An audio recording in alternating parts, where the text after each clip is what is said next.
From MTN News, this is Montana This Morning. The Gardiner community may be expanding soon. I'm Heaven Van, and today we'll be looking at the location of a new HRDC long-term housing site. I'm Alina Howder. Bighorn County is reeling after the loss of Sheriff Daryl King. We'll tell you more coming up. Good Tuesday morning, Southwest Montana, 6:30. It's chilly this morning, but it comfortable. This is what we would expect for this time of year, and as we get into the next few days, we've got some pretty interesting weather. Temperatures right now into the teens and 20s in most of the area. Livingston, Big Timber, seeing more wind. Temperatures a little warmer, but we are looking at a shift in our pattern here over the next 36 hours or so. I think by tomorrow afternoon, we really start to see the changes moving in.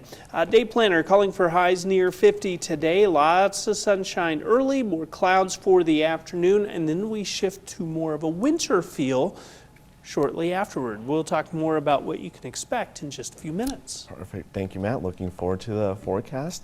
Well, Hardin and the community of Bighorn County are mourning the loss of the Sheriff Daryl King, who was killed in a two-vehicle head-on crash.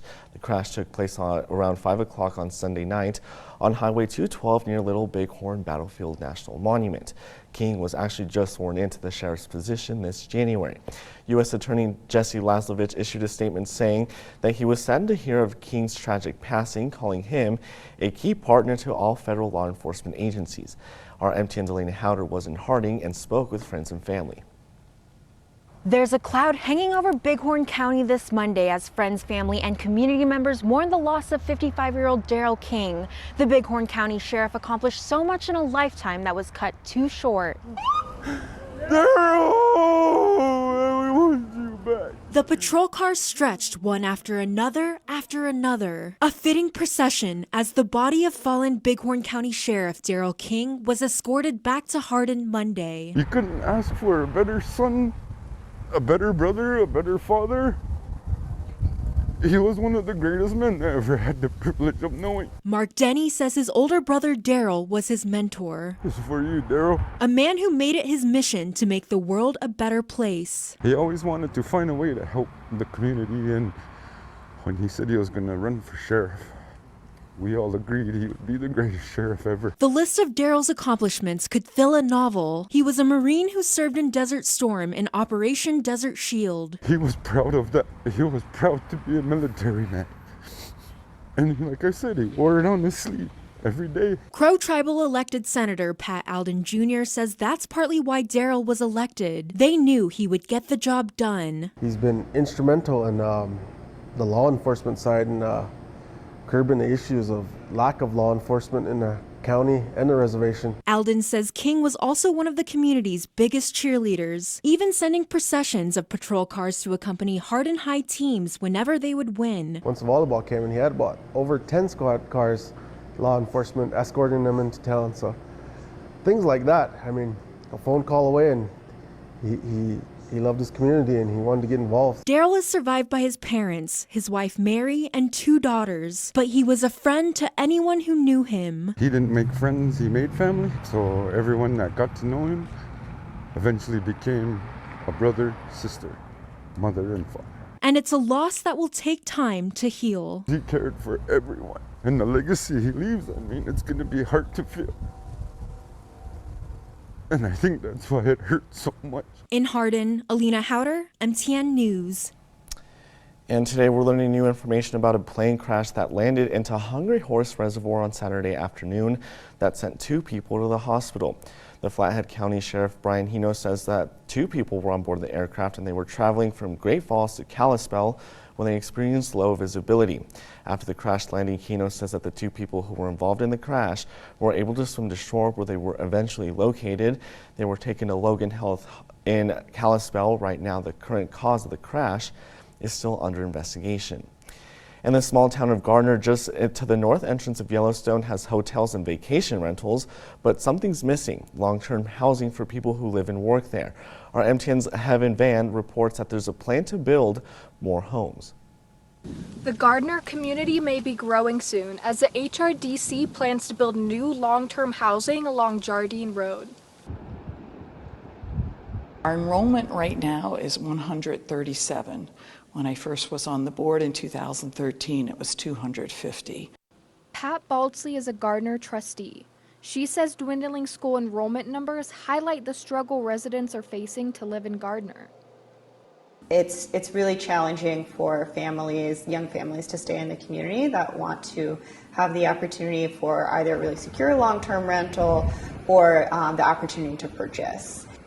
There are a lot of vacation rentals and short-term rentals, which is part of our economy, so we like that, but we also are trying to figure out ways to balance the housing so that we can have opportunities for people to build those roots that I talk about and to build a family. Families increase our enrollment. The HRDC understands this struggle. That's why when they had the rare opportunity to purchase land in Gardiner, they jumped at the chance. They're now hoping to construct at least 40 units on this 4.6 acres of land on Jardine Road. Ideally, we'd be able to do a mix of rental housing as well as community land trust homeownership. Park County has contributed $300,000 in IRPA grant funds to the project, and the HRDC hopes to use this money to begin construction by the summer of 2024. The HRDC Jardine project would give them an opportunity to start out, build some equity, and then that gives them the opportunity to build roots. In Gardiner, Heaven Van, MTN News. Shop small and local. Our MTN's John Amy shops around Uptown Butte in preparation for Small Business Saturday. After you've had your fill of turkey, it's time to get to that Christmas shopping. But guess what? You don't have to go that far. They say stay in town and shop at the many small businesses here in Butte. And you might be surprised at what you find. Oh my gosh. Yes, because I have walked in some of these stores, and if you really just take your time and enjoy, instead of like in and out, go and walk around the store, and I'm telling you, something will trigger going, oh, so-and-so would probably really like that. More than 60 businesses in Butte are participating in Small Business Saturday, this November 25th. The purpose? To show shoppers they can find most of their gifts without leaving town. We have just as much as Bozeman and Missoula. We have some very unique shops. We try to serve the local people with whatever, with Butte stuff, of course, and it's always a big hit. Many businesses will have sales or promotions to encourage more shoppers to stop in. We're going to have a little tree that once you purchase products, you could pull from it. And when you open it, inside there's a little gift that we can give you for free. Having a strong holiday shopping season is critical for many businesses to keep their doors open. It carries you through the slower months through January and February. It's great. Well, it's one of the busiest travel weeks of the year, and there's a good chance that you or a loved one will be in an airport. We take a look at the push in Congress for safety improvements after a series of near misses. With the FAA Authorization Act, it might be a vehicle to get some real reform this year. There's a good chance you or a loved one will be traveling this Thanksgiving holiday, and while airports can be stressful and delays can happen, the reality is that it's the safest way to travel. There hasn't been a major crash in this country in over 10 years. However, some experts are warning that close encounters are happening way too often, and Congress needs to step in to improve safety. And that opportunity to improve safety best comes in the form of something known as the Federal Aviation Administration Reauthorization Act. A mouthful, yes, but an important 5-year piece of legislation that can update safety standards drastically. The current authorization expires on December 31st, which means Congress in the coming month needs to pass something, a long-term bill or a temporary extension of existing laws. Our safety system is showing clear signs of strain that we cannot ignore. At a recent hearing in Washington, Jennifer Homendy, the chairwoman of the National Transportation Safety Board, warned lawmakers of her air safety fears, especially on runways, with aircrafts nearly colliding with each other. Homendy presented a chart showing how these so-called incursions are getting worse. The NTSB has opened investigations into 7 runway incursions this year alone.